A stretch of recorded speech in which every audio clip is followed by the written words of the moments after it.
کسی نے بتایا, امریکہ سے آئے تھے وہ, انہوں نے کہا میں گورے سے ملا وہاں, بڑا پڑھا لکھا گورا. اس گورے کا یہ تبصرہ تھا کہ دنیا جو ہے نا اس وقت, اس نے کمیونزم کو بھی دیکھ لیا اور عیسائیت اور یہودیت کو بھی دیکھ لیا. اب دنیا کے پاس اسلام کے علاوہ اس بربادی سے, جس میں پوری دنیا پڑ چکی ہے, اسلام کے علاوہ کوئی آپشن نہیں ہے. بالآخر کیونکہ دیکھ لیا نا, یہ مادہ پرستی میں جب انہوں نے مذہب کو اپنی سوسائٹی سے نکالا ہے, تو مذہب نکلنے کے بعد اخلاقیات کے سارے پیمانے چینج ہو گئے. زنا لیگل ہو گیا, پھر لڑکوں سے بدفعلی لیگل ہو گئی, ماں باپ کو اولڈ ہاؤس میں جمع کرانا لیگل ہو گیا, بچے روکنا لیگل ہو گیا. عورت کی مرضی میں 6 پیدا کروں, 2 پیدا کروں, پیدا ہی نہ کروں, یہ میرا ذاتی حق ہے. حالانکہ یہ ذاتی ہے نہیں. وجہ اس کی یہ کہ ہمارے ماں باپ اگر ہمیں روک لیتے, ہمیں دنیا میں نعمت ملتی کیا زندگی کی. تو قرآن نے, اسلام نے ہمیں نسل روکنے سے منع کیا کہ جیسے آپ پیدا ہوئے ہو, آپ کے لیے کسی نے تکلیفیں اٹھائی ہیں, آپ کے ماں باپ نے, آپ کے پیرنٹس نے, تو اگلی نسل کے لیے آپ کو بھی تکلیفیں اٹھانی ہیں. جیسے جانور جو ہے نا, یہ مجبور ہیں بچے پیدا کرنے پر, ان سے مشورہ نہیں لیا جاتا کہ پیدا کرنا ہے کہ نہیں کرنا, یہ آٹومیٹیکلی ہے. تو انسان کو بھی اسلام نے کیا کیا ہے, مجبور کیا ہے کہ نسل کی گروتھ یہ انسانوں کے ہاتھ میں نہیں ہے کہ کتنے ہوں گے کتنے نہیں ہوں گے. یہ کس کے ہاتھ میں, کس سے پوچھا جائے گا, یہ خدا سے پوچھا جائے گا. تو نسلیں انہوں نے روکنا شروع کر دی مذہب کو جب نکالا. تو نتیجہ کیا نکل رہا ہے, جو تباہی بربادی. اب آپ دیکھو خودکشیوں کا ریشو وہاں تھا نا, اب ہمارے یہاں بھی آ گیا ہے, کیونکہ مادہ پرستی پھیل رہی ہے نا. میں آپ کو ایک ابھی چند دن پہلے ایک واقعہ ہوا, اس سے بات سمجھاتا ہوں. اللہ تعالیٰ مغفرت فرمائے جس نے خودکشی کی. ہمارے ایک دوست, ان کا بیٹا بے روزگار تھا, تو بے روزگاری میں اس نے خودکشی کر لی. 23-24 سال کا لڑکا تھا وہ. اب اس کے والدین پریشان, یار اتنی ٹھیک ٹھاک ٹینشن میں. تو والد صاحب میرے پاس آئے, میری بھی چونکہ ان کے والد سے بہت اچھی گپ شپ ہے, دوستی ہے, تو میں ان کی پریشانی سمجھ سکتا تھا کہ 23-24 سال کا لڑکا اگر خودکشی کرتا ہے تو باپ پہ, ماں باپ پہ کیا گزرے گی. میں نے ان کو بلا کے پوچھا, یہ میں آپ کو واقعہ برائے واقعہ نہیں سنا رہا, اس میں بہت سارے سبق ہیں, آپ کو اسلام کی طرف آنا پڑے گا چاہو یا نہ چاہو. ٹینشن سے بچنے کے لیے آپ کے پاس اسلام کے علاوہ کوئی آپشن بولو نہیں ہے. اور یہ یوٹیوبرز کو سننا چھوڑ دو, موٹیویشنل اسپیکرز کو, خدا کی قسم ان کے پاس آپ لوگوں کے مسائل کا حل نہیں ہے. آپ کے مسائل کا حل صرف اسلام کے پاس ہے. اس کے علاوہ جو بولتا ہے میرے پاس مسائل کا حل ہے, جھوٹ بول رہا ہے. وہ حل ہوتا تو یہ دنیا سے خودکشیاں کو روک لینا, یہ کیوں نہیں روک پا رہے. ادھر صحابہ کے دور میں بے روزگاری کا یہ عالم کہ اپنے بچوں کو قتل کر رہے ہیں کہ کھلائیں گے کہاں سے, اور قرآن کہہ رہا ہے پیدا کرو میں کھلاؤں گا, تو پیدا کرنا شروع کر دیا, جبکہ کھانے کو اس وقت بھی کچھ نہیں ہے. نہیں آئی بات میرا خیال ہے. گراؤنڈ ریئلٹی کیا کہہ رہی ہے, مجھے ایک بات بتاؤ. پہلے میں یہ خودکشی کا واقعہ سنا دوں, پھر آپ کو بتاؤں گا کہ صحابہ کیونکہ اسلام کو جب سے فالو کرنا شروع کیا تو ان کی سوچ کیسی بدلی, اور آج مادہ پرستی جو ہماری سوسائٹی میں آ رہی ہے تو سب کچھ ہوتے ہوئے کیسے تباہ ہو رہے ہیں. سمجھ میں نہیں آ رہی میرا خیال ہے بات. تو کیا ہوا ان بیچاروں کے, وہ جو بیٹا تھا وہ 23-24 سال کا لڑکا, ابھی یہ 1.5-2 ہفتے پرانی بات ہے, میں نے شاید رمضان میں دعا بھی کروائی تھی آخری عشرے میں ان کے والدین کے لیے. بے روزگاری نا, تو وہ والد مجھ سے ملنے کے لیے آیا. میرے دوست میں جانتا ہوں, وہ ٹھیک ٹھاک مالدار آدمی ہے ماشاءاللہ ان کے والد. بیٹا چونکہ بے روزگار ہے لہذا بے روزگاری سے تنگ آ کے خودکشی کر لی. 23-24 سال کا لڑکا. اب آپ مجھے ایک بات بتاؤ, کیا بے روزگاری میں اس کو کھانے کو نہیں مل رہا؟ انہوں نے بتایا کہ صبح سحری کر کے وہ لیٹا ہے اور زہر پی کے, یا کس طریقے سے, اب میں وہ نہیں بتاؤں گا, ایسا نہ کوئی جا کے کہ اچھا یار اس طرح بھی ہوتا ہے. اب لوگ باتیں کر رہے ہیں, ہائے بے روزگاری اتنی بڑھ گئی ہے, ہائے خودکشیاں ہو رہی ہیں, ہائے یہ ہو رہا ہے. ابے بھائی بے روزگاری بڑھ گئی ہے, تو سحری کھا کے گیا ہے نا, اس کا مطلب کھانے کو مل رہا ہے, شام کو افطاری بھی کی ہے, روزے بھی چل رہے ہیں. تو یہ جو روزے چل رہے ہیں یہ رسمی ہیں, یہ اس کا مطلب دین اندر داخل نہیں ہوا ہے. وہ روزہ بھی اس کو خودکشی سے نہیں روک رہا ہے, روزے کی حالت میں خودکشی ہو رہی ہے. کیوں؟ ٹینشن, ڈپریشن کہ میرا فیوچر مجھے تاریک نظر آ رہا ہے, میں 24 سال کا ہو گیا, ادھر کاروبار میں پیسا لگایا وہ بھی ڈوب گیا. اس نے بہت ساری جگہوں پہ ابا سے پیسہ لیا, محلے والوں سے پیسہ لے کے, قرضے لے کے جگہوں جگہوں پہ انویسٹ کیا, لیکن کوئی آؤٹ پٹ اس کا نہیں نکلا. اور وہ اس کی شاہد انور کی تقریریں بھی سنی ہوں گی, اس نے جو ہے وہ غریب آدمی بی سے بغیرت ہوتا ہے, اس کا نتیجہ دیکھ لیا آپ لوگوں نے. اس نے تو بیچارے نے اسٹرگل ہر طرح سے کر کے دیکھ لی. اس کے والد نے مجھے بتایا 4-5 سال سے نا وہ پیسے کی تلاش میں تھا کہ میں اپنا کوئی بزنس کروں. باپ سے بھی پیسہ لیا انویسٹمنٹ کے لیے, لوگوں سے بھی لیا, بیرون ملک گیا, بحرین گیا, 20 طریقے استعمال کر لیے. لیکن قرآن کیا کہہ رہا ہے, یبسط الرزق لمن یشاء ویقدر, جس کے لیے چاہوں گا رزق کے دروازے کھولوں گا اور جس کے لیے چاہوں گا تنگ کر دوں گا. لیکن یوٹیوبرز کو جو لوگ سنتے ہیں ان کے حالات دیکھ رہے ہو آپ, پیسہ ہی سب کچھ ہے. ساری دنیا میں یہی سکھایا جا رہا ہے بھائی, جب خدا کو ڈکشنری سے نکالو گے تو آپ کا خدا کیا ہے, پھر دولت ہے, پھر پیسہ آپ کا خدا ہے. تو پیسے کو خدا بنا لیا, پیسہ نہیں ہے پیسہ نہیں ہے. پھر ظاہر ہے ماں باپ کی طرف سے بھی تانے ملتے ہیں کہ یار تو 24 سال کا ہو گیا, تو نے ہمیں لاکھوں روپے کا مقروض بنا دیا, کر کچھ دینے کا نہیں رہا ہے, کوئی رزلٹ نکل نہیں رہا ہے. وہ تانے الگ, محلے والوں کے الگ, اور پھر یہ شاہد انور جیسے لوگوں کو بھی سنا ہوگا بی سے بغیرت وغیرہ. رزلٹ کیا نکلا ہے, صبح سحری کھا کے سویا تو اسٹیٹس پہ نا, واٹس ایپ کے اسٹیٹس پہ لڑکوں نے بتایا کہ اس نے اپنی موت کی, یعنی مرنے کا جو وقت تھا نا, یا کوئی کھا رہا ہوگا اس وقت کی وہ تصویریں لگائی ہوئی ہیں اس نے. تو جا کے دیکھو تو وہ بیچاروں نے جا کے جب کھڑکی توڑ کے اندر گئے تو مرا ہوا پڑا ہوا تھا. وہ باپ کا حال کیا ہوا, میں نے تو اس کے ابا کو بلایا, میں نے کہا بالکل اس میں آپ کا کوئی قصور, کیونکہ ماں باپ یہ سمجھ رہے ہوتے ہیں شاید ہمارا قصور ہے, ہم نے اس کو تانے زیادہ دے دیے تھے. میں نے کہا بھائی جتنے بھی تانے دیے ہوں, بھاگ جاتا گھر سے, فون کر دیتا جی میں اس وقت آؤں گا جب مجھے تانے نہیں ملیں گے. کچھ بھی 20 راستے ہیں, اتنی سی ٹینشن برداشت نہیں ہوتی یار کہ تم خودکشی کی طرف جا رہے ہو. خدا تھوڑی چھوڑے گا. لوگ ترس کھا رہے ہیں, ہائے بے روزگاری میں مر گیا. میں نے کہا ترس مت کھاؤ, ترس اس پہ کھایا جاتا ہے جس پہ اللہ ترس کھائے. جب اللہ ترس نہیں کھا رہا تو ہمیں بھی ترس کھانے کی ضرورت نہیں. اللہ کہہ رہے تو نے دنیا کی اس مردار کی محبت کو تو نے دل میں گھسایا کیوں؟ محبوبہ چھنتی ہے تو ٹینشن ہوتی ہے نا, تو محبوبہ چھنی ہے, پیسہ نہیں ہے, اس کی ٹینشن ہو رہی ہے. اللہ کہہ رہے ہیں یہ تو مچھر کے پر کے برابر میری نظر میں اس کی ویلیو نہیں ہے. اس دنیا کی مسافر خانہ ہے, ان بنگلوں کی, ان گاڑیوں کی, ان عزتوں کی, ان شہرتوں کی اللہ کی نظر میں مچھر کے پر کے برابر بھی ویلیو نہیں ہے. نبی صلی اللہ علیہ وسلم نے کچرے کے ڈھیر پہ بکری کا مرا ہوا بچہ پڑا تھا. آپ نے صحابہ سے فرمایا کون ہے جو اتنے درہم میں اس کو خریدے گا؟ صحابہ نے کہا یا رسول اللہ اس کو تو کوئی فری میں بھی نہیں لے گا, بدبودار مردار. آپ نے فرمایا اللہ کی نظر میں اس دنیا کی ویلیو اس سے بھی کم ہے جس کے پیچھے جانے دے رہے ہیں لوگ. کیا یہ نہیں پتا تھا کہ یار یہ مسافر خانہ ہے اور آپ کو کھانا پینا تو مل رہا ہے نا, شیلٹر تو ملا ہوا ہے گھر میں, بڑے آرام سے جا کے کیا ہو جاتی ہیں ساری زندگی کے لیے ماں باپ کو ایک عذاب میں ڈال دیا. وہ ایک الگ ڈپریشن میں آ رہے ہیں کہ یار ہماری وجہ سے ہم نے تانا دیا تھا. ماں باپ کو بھی چاہیے تانے نہ دیا کریں, میں اس کے حق میں نہیں ہوں. بیٹا کما کے دے رہا ہے ٹھیک ہے, نہیں ہے کوئی بات نہیں, جب تک ہم بیٹا کھلا سکتے ہیں کھلائیں گے, جب تجھے مل جائے تو کر لینا. سالے بچے پالتے ہی اس لیے, پیدا اس لیے کرتے ہیں کہ نوٹ چھاپ کے دے گا ہمیں یہ. ابے یہ فیملی پلاننگ والوں کے جو سائیڈ افیکٹ ہے نا, خدا کی قسم کہاں کہاں گئے ہیں. میں جو اس کے خلاف اتنا بولتا ہوں نا, مجھے فیملی پلاننگ والوں سے کوئی ذاتی بغض نہیں ہے کہ میرا قرضہ لے کے مجھ سے قرضہ لے کے پی گئے. یہ جو نسل روکنے کا جو فلسفہ ہے نا, اس کو سمجھو. جب 2 بچے ہی اچھے کا نعرہ لگایا جاتا ہے تو اس کا مطلب پتہ ہے کیا ہوتا ہے؟ 2 اچھا کھائیں گے, ان پہ انویسٹمنٹ کم ہوگی, لہذا انویسٹمنٹ کم ہے, آؤٹ پٹ کیا ہے؟ زیادہ ہے. تو جب بچے زیادہ ہو گئے, ان کے تو زیادہ بچے بھی نہیں ہیں بیچاروں کے, جب بچے زیادہ ہو گئے یا یہ کہ وہ کما کے نہیں دے رہا, تو ماں باپ کا تو بچے پیدا کرنے سے جو مقصد تھا وہ کیا ہو گیا؟ فوت. تو وہ بچہ عذاب بن جاتا ہے ان کے لیے.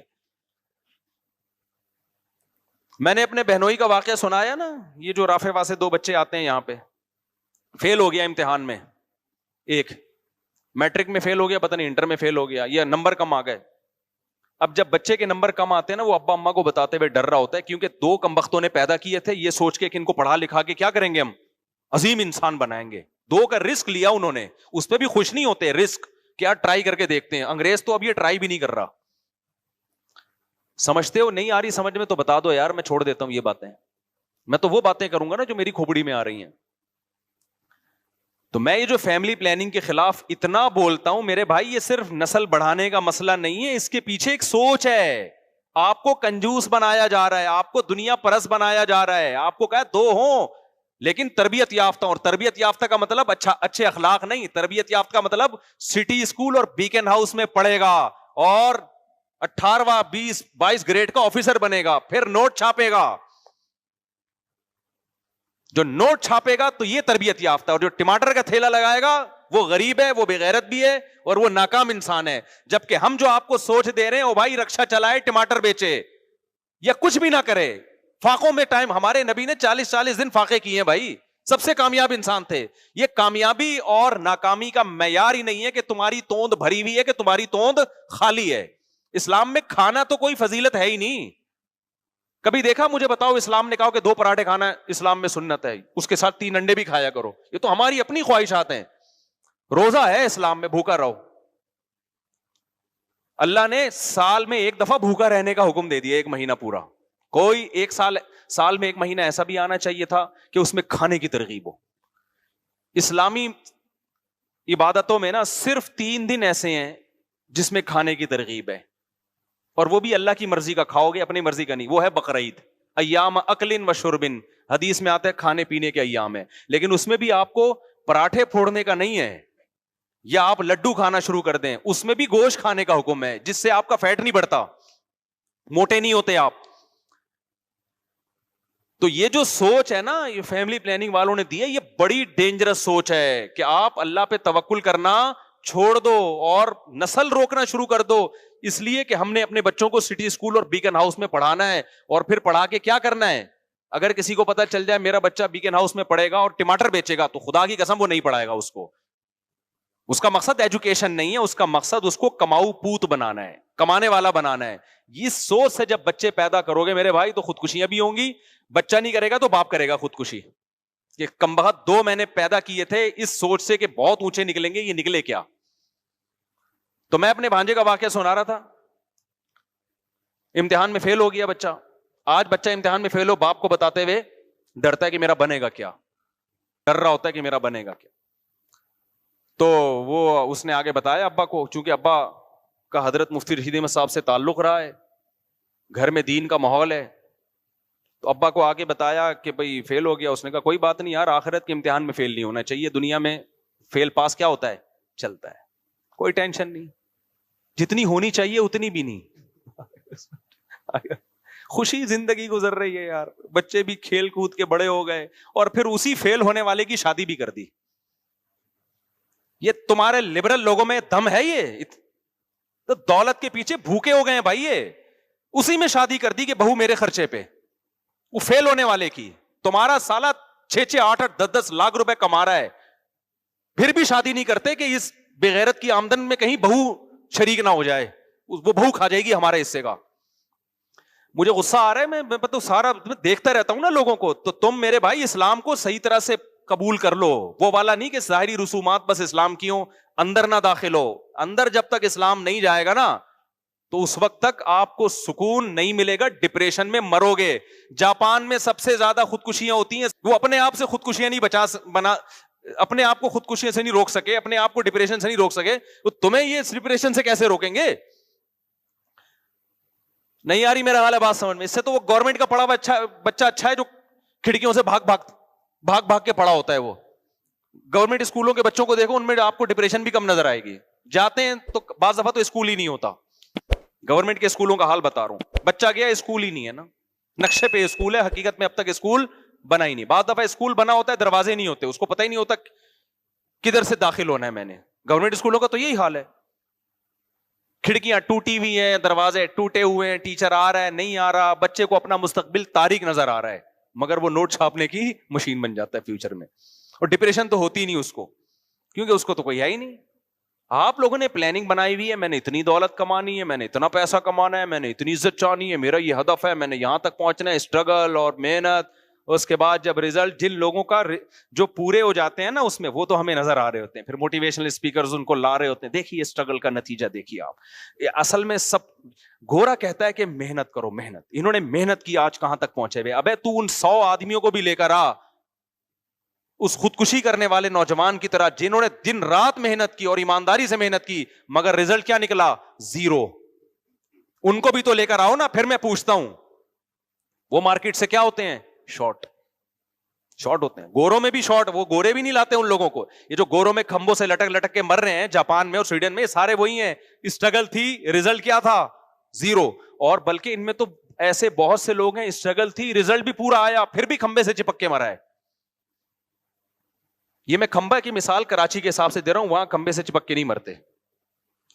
وہاں تو ہے نا, وہ تو اوپر سے چھلانگ لگائے گا. میں نے تو ایسی جگہ دیکھی ہیں, اب ولاگ میں یہ جگہ ہم دکھا نہیں سکتے, ویزے بند ہو جائیں گے. ٹھیک ہے نا.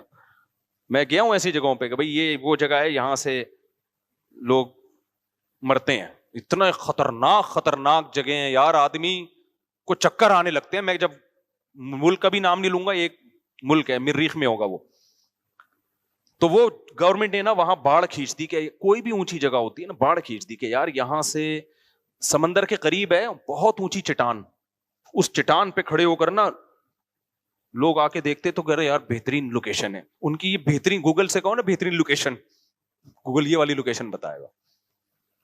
کیسے یار الٹا لٹک کے جاتے ہیں, نیچے پٹاخ سے سر لگا اور پرخچے اڑ گئے. میں تو سوچتا تھا بھائی تو نیچے جانے میں جو ٹائم لگے گا اس کی ٹینشن کیسے برداشت کر رہا ہے. یعنی خودکشی کرنے والا تو یہ سوچتا ہے نا کہ یار ٹھا سے مر کے ختم ہو جاؤں گا. ابے تو یہ جو نیچے جائے گا جب تو, یہ بھی تو اچھا خاصا فاصلہ ہے. پھر گورنمنٹ نے باڑ لگائی, لوگ اس باڑ کو کراس کر کے آ رہے ہیں. پھر باڑ اور اونچی کر دی. عجیب حساب ہے یار. اور کمال کی بات ہے یار, جس ملک میں جتنی کم ٹینشن ہے خودکشیاں, اس میں اتنی ہی زیادہ. پھر میں بتاؤں, نام نہیں لے سکتا میں. جس ملک میں جس کے آپ خواب دیکھتے ہو نا یار, ہمیں وہ جگہ چاہیے. اور یاد رکھو, کل تم نے بوڑھا ہونا ہے کہ نہیں ہونا, مجھے بتاؤ.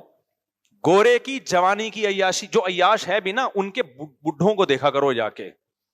کل ہی وہ میں ولاگ بنا رہا تھا نا, مرغے انڈے پہ مرغیاں بیٹھی بھی دکھا رہا تھا میں ولاگ میں. تو ایک شخص نے کہا کہ میں ایتھیسٹ تھا, تو آپ کے بیان سن کے میں ایتھیزم سے توبہ کر لی, اور کہہ رہے میں نے گوروں کا دیکھا ہے وہاں جو ایتھیسٹ لوگ ہیں نا اپنے بوڑھے ماں باپ کے ساتھ بہت ہی برا سلوک کرتے ہیں.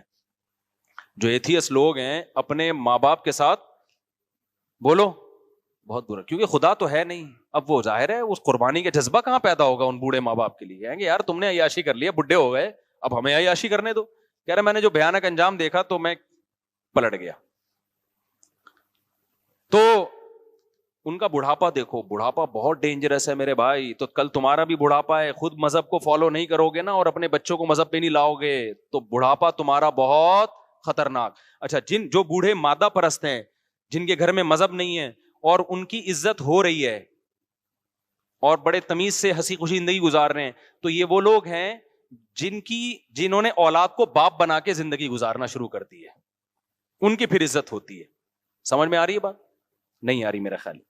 ہمارے ابا کی طرح ہوتے ہیں نا, جو اپنے آپ کو, میرے والد صاحب اپنے آپ کو ابا سمجھتے تھے, اور ہمیں کیا سمجھتے تھے؟ اولاد. اسی وجہ سے جب کوئی دیکھتے تھے الٹا سیدھا کام ہو رہا ہے, ابا ہمیں ربڑ کے پائپ سے, وہ یہ جو پائپ ہوتا ہے نا, یہ والا پائپ نہیں, جو پانی والا پائپ ہوتا ہے, اس کے ٹکڑے پہلے سرے عام ملتے تھے. اس کے ٹکڑے جو تھے نا سستے ریٹ پہ بھی مل جاتے تھے اور مفت میں بھی مل جاتے. تو ہمارے ابا کو کہیں باہر گلی میں نظر آ جاتا تو احتیاطاً گھر میں اٹھا کے لے آتے تھے ابا ہمارے, کہ کسی بچے نے اگر کوئی الٹی سیدھی حرکت کی, سمجھانے کے, ایسے ہمارے ابا سخت مزاج نہیں تھے کہ مار پیٹ کرتے ہوں, لیکن بوقت ضرورت یہ بتانے کے لیے کہ ابا کون ہے, میں ہوں. تو وہ انہوں نے ایک رکھا ہوا تھا, وہ اٹھا کے کبھی کبھار طبیعت سے ہمیں پیل دیا کرتے تھے.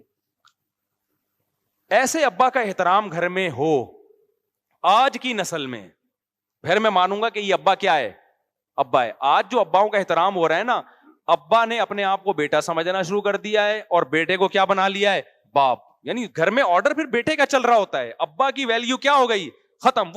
وہ بیٹے کے سامنے نا ہر وقت ایسے بیٹھا ہوتا ہے جھک کے. بیٹا جو ہے نا, ابا جو ہے نا, بیٹے کے سامنے کیسے بیٹھا ہوتا ہے, تمیز. اب چونکہ وہ ابا ہی نہیں رہا تو اب ظاہر ہے پھر تو ریسپیکٹ ہی ہوگی, جیسے دوستوں کی ہوتی ہے, بچوں کی ہوتی ہے. تو وہ, کیونکہ میرے سامنے کیس آتے ہیں جو بیٹا زیادہ چیخ رہا ہوتا ہے اور باپ اپنی آواز کو دھیمی رکھتا ہے کہ میں نے اونچی آواز سے بولا نا تو میرے بیٹے کو آ جائے گا غصہ. میں وہیں سمجھ جاتا ہوں اس گھر میں باپ بعد میں پیدا ہوا ہے, بیٹا پہلے پیدا ہو گیا. سسٹم کیا ہو گیا ہے, ڈاروین کے نظریہ ترقی کرتے کرتے نا اب اتنی ہو گئی ہے کہ ابا پہلے, اور یہ حدیث سے بھی ثابت ہے, انتلد الامۃ ربتہا, آپ صلی اللہ علیہ وسلم نے فرمایا قرب قیامت کی علامت یہ ہے کہ باندی اپنے آقا کو جنے گی. کیا مطلب؟ باپ اپنے بیٹے کو جنے گا, باپ جو ہے اپنے باپ کو جنے گا, اور ماں اپنی ماں کو جنے گی. بیٹیاں ماؤں پہ حکومت کریں گی, بیٹے باپوں پہ, بہویں ساسوں پہ حکومت کریں گی. آج کل مذہبی اسکالرز بھی آ رہے ہیں, ساس کا کوئی حق نہیں ہے, سسر کا کوئی حق نہیں ہے, سارا فیملی سسٹم کی ایسی کی تیسی کر دو. ایک مذہبی اسکالر ہے, وہ بتا رہے تھے کہ عورت کما بھی سکتی ہے.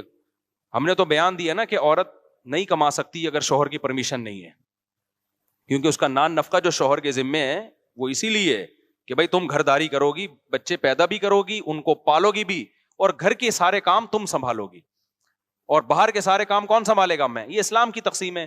وہ ایک بڑے لبرل قسم کے اسکالر ہیں, انہوں نے بیان دیا کہ نہیں جی, عورت اگر جاب کرنا چاہے تو مرد اس کو نہیں روک سکتا. جب یہ پھینکو ہوتے ہیں نا, شریعت تو ہوتی نہیں, تو ان کو نہیں پتا ہوتا میری بات کا کہ ضمنی نقصانات کیا ہوں گے, اور کوئی پڑھا لکھا بھی بعض دفعہ بیان سن رہا ہوتا ہے, وہ اعتراض. اچھا, انہی اسکالر سے پوچھا گیا عورت کا نان نفقہ کس کے ذمے ہے, تو انہوں نے کہا شوہر کے ذمے. تو کسی نے کہا حضرت میں نے آپ کا پہلے نیچے کمنٹس میں لکھا ہوا تھا کہ ایک طرف شوہر کے ذمے بھی نان نفقہ ہے اور وہ خود بھی کمائے گی, تو یہ کرے گی کیا بیٹھ کے؟ شوہر کے کس کام کی ہے پھر یہ؟ یعنی جب شوہر پہ ذمہ داریاں ڈالی جا رہی ہیں تو اس کے بدلے میں اس کو بھی تو کچھ بینیفٹس ملے نا میاں کو. اس کو کچھ بھی نہیں, وہ جب گھر پہ آئے گا تو بیگم گئی ہوئی ہیں آفس. وہ نسل اس لیے نہیں بڑھا رہی کہ بھائی میرے اصل میں ایکچولی آفس میں کام اتنا زیادہ ہے, میں بچے نہیں پال سکتی نا, میری کلینک ہے, ایکچولی میں نے پیشنٹس کا علاج کرنا ہے, میرا آپریشن ہے وہاں ایک سیریس, وہ وغیرہ وغیرہ 20 قسم کے مسائل ہو سکتے ہیں. جیسے وہ ایک اسکالر نے فتویٰ دے دیا کہ جی آپ جو ہے نا کورونا کے دنوں میں امامت کر سکتے ہیں آپ ویڈیو کال کے ذریعے بھی. امامت ایک بڑے یعنی مذہبی علماء تو کہہ رہے تھے نا کہ اتحاد مجلس ضروری ہے, ایک ہی مکان ہو جہاں امام اور مقتدی ہوں. انہوں نے کہا نہیں جی, سائنسی ترقی کا دور ہے, آپ امامت کریں اور ویڈیو آن کر دیں تو لوگ گھروں میں جو ہے نا اس ویڈیو کو دیکھ کے کیا کریں گے, امامت کریں گے. تو وہ تو انہوں نے پھینک دی لمبی. لوگ کہہ رہے ہیں یہ ہیں پڑھے لکھے مولوی, اور یہ جو دقیانوس قسم کے مولوی, خلافت عثمانیہ کو برباد کرنے والے بھی یہ دقیانوس مولوی اور وغیرہ وغیرہ نا, یہ سائنس اور ٹیکنالوجی کے ساتھ نہیں چل سکتے, یہ بس چاہتے ہیں اپنی دکانیں. ایسے لوگوں کے کمنٹس. تو کسی پڑھے لکھے نے اس پہ کلپ بنایا, اس نے کہا یار ایک آدمی اسلام آباد میں ہے امام, وہ وہاں نیت مانتا ہے امامت کی, اور لائیو ویڈیو چل رہی ہے, کراچی والے بھی دیکھ رہے ہیں, وہ یہاں نیت باندھ لیتے ہیں. قبلہ کراچی سے جو ہے نا 1000 کلومیٹر قریب ہے, اور اسلام آباد سے 1000 کلومیٹر تقریباً دور ہے. تو امام پیچھے نہیں ہے بلکہ 1000 کلومیٹر پیچھے مقتدیوں سے کھڑا ہوا ہے. یہ کون سی امامت کی قسم ہے یار کہ امام جو ہے نا پیچھے اور آدھے مقتدی؟ یہ تو وہی ہو گیا بیٹا کس کو جن رہا ہے, اپنے باپ کو پیدا کر رہا ہے. تو اس کے بعد سے پھر ان کا نیا کلپ نہیں آیا. میرا خیال ہے ان تک وہ پہنچ گیا, انہوں نے سوچا ہوگا یار میں نے اس دفعہ بہت اتنی کر دی ہے کہ یہ افورڈ کرنا میرے لیے بہت مشکل ہے. تو میں جلدی سے وہ واقعہ ختم کروں کہ خودکشی کی لڑکے نے بے روزگاری کی وجہ سے. میں سمجھتا ہوں یہ بے روزگاری کی وجہ سے خودکشی نہیں ہے, یہ مادہ پرستی کی وجہ سے خودکشی ہے, جو آپ کو سوشل میڈیا سکھا رہا ہے. اور آپ جس انگریز کو فالو کر رہے ہو نا, اسلام کو چھوڑ کر کے اس نے بڑی ترقی کی ہے, وہ انگریز آپ کو ڈپریشن کا مریض بنا رہا ہے. لوگ مجھے کہنے لگے یار بے روزگاری میں نے کہا صبح سحری کھا کے سویا ہے, اس کا مطلب کھانے کو باپ مالدار ہے, کل باپ کے مرنے کے بعد ساری وراثت تمہیں ملنے والی ہے, اور شاید اکلوتا بیٹا تھا وہ, ساری وراثت تمہیں ملنے والی ہے. ایسے بہت سارے واقعات آ رہے ہیں. اب لوگ تو کہہ دیں گے کہ یار یہ کیا کریں بے روزگاری میں. وہ بھائی تمہیں جب تک کھانا پینا مل رہا ہے تمہاری اپنی ضرورتوں کو محدود کرو. یہ دنیا مسافر خانہ ہے, میری اور آپ کی ضرورت 2 وقت کی روٹی ہے. نبی صلی اللہ علیہ وسلم نے فرمایا 2 وقت کی روٹی کسی کو مل جائے اور سر چھپانے کے لیے جگہ مل جائے اور جسم کسی بڑی بیماری سے محفوظ ہو تو ایسے ہے جیسے اللہ نے پوری دنیا کی دولت سمیٹ کر دے دی. بس اب اگر آپ ٹینشن لوگے تو اس کا مطلب آپ ذہنی طور پر بیمار ہو, حقیقت میں آپ کو پریشانی نہیں ہے. اب آپ اس چیز کی ٹینشن لے رہے ہو. اور جو لوگ کہتے ہیں نا